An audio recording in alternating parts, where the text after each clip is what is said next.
Last night, Ducati launched the full details of their new 2020 Streetfighter V4 in a virtual event owing to the fact that most of Europe is locked down because of the pandemic you might have heard about.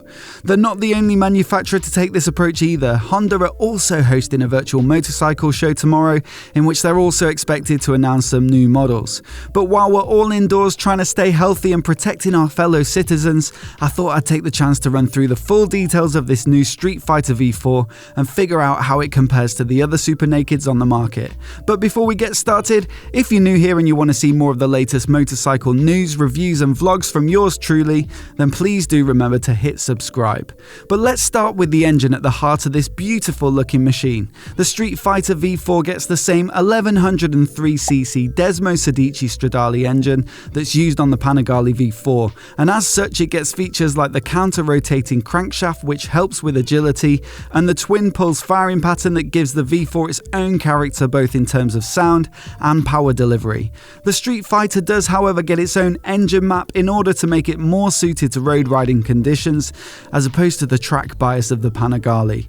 This means that a peak power of 208 horsepower is delivered at 12,750 RPM and a peak torque of 123 Newton meters or 90 foot-pounds at 11,500 RPM. For context, the Panigale V4 does 214 horsepower at 13,000 revs and 124 Newton meters at 10,000. So it's a little bit more pokey but not by much.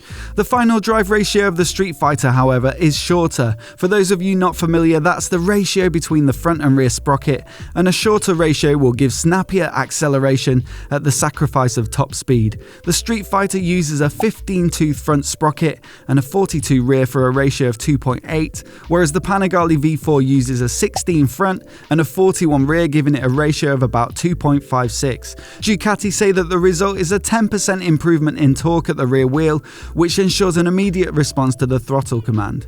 There's also an Ergonomics full system available as an accessory for the Streetfighter, which takes power up to 220 horsepower and torque to 130 Newton meters.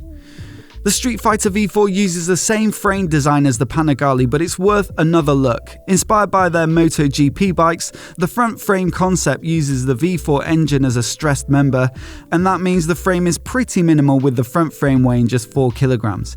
It attaches to the upper crankcase of the front pair of cylinders and to the cylinder head of the rear pair. The crankcase is also where the rear suspension attaches, as well as the pivot point for the single-sided swing arm. The trellis subframe then bolts to both the front frame and the head of the rear cylinders, completing the chassis. The benefit of this design is that the engine offers exceptional rigidity and the frame becomes very light, resulting in a high stiffness to weight ratio. The struts alongside the engine have also been shortened, which helps to narrow the bike, especially in the seat area. Like the Panigale V4, the Streetfighter V4 is also available in an S model, and as such there are a couple of different equipment specs. The Streetfighter V4 comes with 43mm Showa big piston forks which are fully adjustable in preload and compression and rebound damping. There's also a Sachs steering damper and Sachs fully adjustable monoshock at the rear. The Streetfighter V4S, however, comes with an Öhlins NIX30 fork, an Öhlins TTX36 rear shock, and an Öhlins steering damper, all of which are semi-active and therefore electronically controlled by the Öhlins Smart EC 2.0 system. Tyres come in the form of Pirelli's Diablo Rosso Corsa 2s with a 120x70 at the front and a 200x60 at the rear. Pirelli specifically designed the rear compound for the Streetfighter V4, aiming to give the same feel as the Super Corsa SP tyres of the Panigale V4, but with better low-temperature performance, making it a more practical road bike. The Streetfighter V4 uses cast aluminium 5-spoke wheels, whereas the S is equipped with 3-spoke Marcassini forged aluminium alloy wheels. Presumably these are one of the contributing factors to the lighter weight of the S model, which comes in at 178 kilograms dry, as opposed to the 180 of the base model, despite carrying the extra electronics for the suspension. Both bikes are running Brembo-style EMA brake calipers with two 330mm discs at the front, and there's a single 2-pot caliper on a 245mm disc at the rear. One final interesting equipment detail is that the tank design had to be modified from the Panigale V4. It extends under the seat, which helps to lower the centre of gravity, but with rider comfort in mind, Ducati increased the padding of the seat on the Streetfighter, which meant that they also had to reshape that part of the tank. The Streetfighter V4 of course gets the 6-axis IMU of the Panigale, which feeds into a comprehensive list of rider aids, including cornering ABS and traction control, slide control, wheelie control, launch control, engine brake control, electronic suspension as we've already mentioned, and an up and down quick shifter. The cornering ABS comes with 3 levels. Level 3 gives the most intervention and is recommended for road riding or conditions with poor grip, keeping the rear wheel lift to a minimum under hard braking. Level 2 is advised for amateurs on track. It still has plenty of intervention, but allows the rear wheel to lift more in order to facilitate more aggressive braking. And it also activates the slide-by brake function, which allows the rider to drift into bends safely. Level 1 is advised for expert riders on the track, disabling ABS at the rear wheel, as well as cornering and anti-lift-up features. The cornering traction control has a predictive technology which helps to anticipate wheel spin before it reaches its peak, and has 8 levels of intervention, 6 of which are for dry conditions and 2 for wet. Slide control works in a similar way to traction control, but uses the slide angle to gauge how much power should be delivered to the rear wheel. Essentially, it allows the back end to step out under acceleration, but never get to an angle that would be too difficult to control. Wheelie control, of course, helps to keep the front end down whilst driving out of corners, and the 3-level launch system makes use of both wheelie control and traction control to deliver lightning quick starts off the line.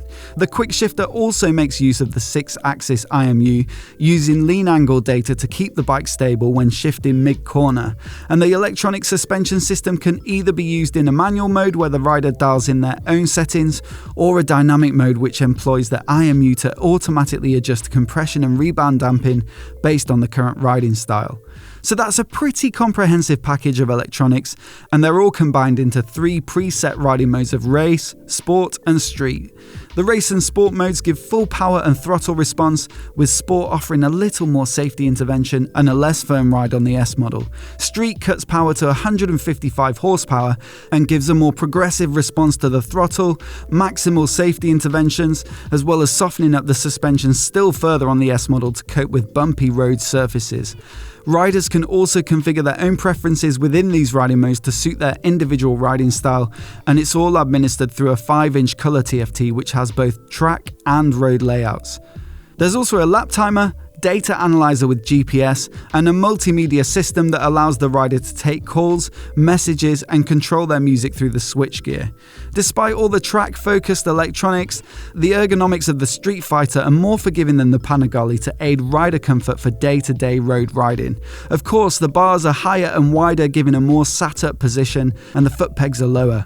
The seat also has more padding with 60mm of thickness, whilst the subframe has been redesigned to give the rider more lengthways space and also increase passenger comfort. And of course, in comparison to the Panigale, the Streetfighter has a more stripped back, naked appearance with minimal bodywork. The front end is dominated by the LED headlight, which Ducati say was influenced by the grin of the Joker, as well as the biplane winglets, which generate 28 kilograms of downforce at about 170 miles per hour, which Ducati claim will improve stability and prevent the front wheel from floating at high speed. Overall, it makes for a super aggressive looking bike with a low front end, and personally I really like it. But let me know what you think of it in the comments below.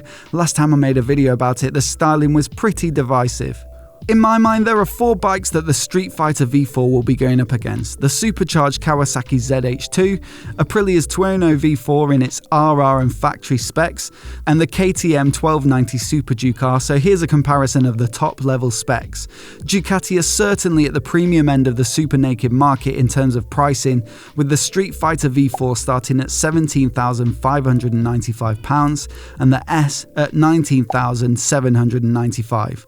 Both the ZH2 and Super Duke come in at considerably less, at $15,149 and $15,699 respectively. Aprilia straddles the whole lot, with the lower spec RR model of the Tuono starting at $13,999 and the factory version priced more in line with the Ducati at $17,199. The The Ducati is the most powerful bike in this group, with both versions capable of 208 horsepower. The supercharged Kawasaki isn't far off with 200 horses peak, and then there's a bit of a margin down to the 175 of the Aprilias and the 177 of the Super Duke. Whether you really need the extra 30 odd horsepower of the Streetfighter V4 obviously depends on what type of riding you do. After all, remember that the street mode limits peak power to 155 horsepower. The V4s are a bit down on torque, however, with 123 Nm peak from the Ducati and 121 from the Aprilia.